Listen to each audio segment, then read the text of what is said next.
اللہ رب العالمین جسم سے پاک ہے،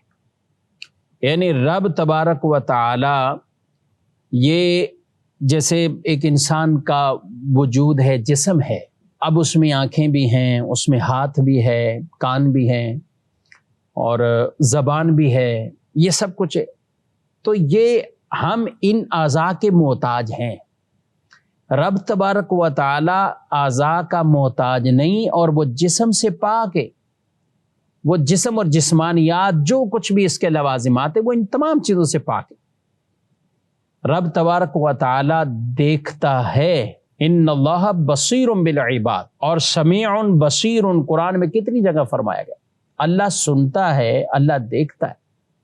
لیکن اللہ رب العالمین وہ دیکھنے اور سننے میں کان اور آنکھ کا محتاج نہیں۔ رب تعالیٰ ان سے پاک ہے، رب تعالیٰ ان سے پاک ہے، اور کیونکہ یہ اعضاء ہیں تو اللہ ان چیزوں سے پاک ہے۔ وہ سنتا ہے مگر کان سے پاک ہے، وہ دیکھتا ہے مگر آنکھ سے پاک ہے۔ تو لہذا رب تبارک و تعالیٰ کے لیے اگر کوئی جسم کہے یا جسم ثابت کرے یا رب کا جسم مانے معاذ اللہ، تو یہ بھی کفر ہے، یہ بھی کفر ہے۔ بعض آیات مبارکہ یا احادیث طیبہ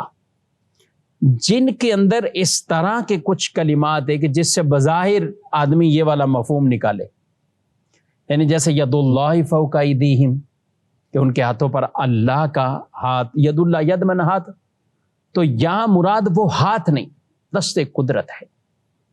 اسی طریقے سے رب تبارک و تعالیٰ کی ذات کے لیے اگر کچھ ایسے کلمات، اور ان آیات کو بھی آیات متشابہات سے بیان فرمایا گیا کہ جن سے مراد اللہ جانتا ہے، اللہ کے بتانے سے اللہ کے پیارے محبوب صلی اللہ علیہ وسلم وہ جانتے ہیں،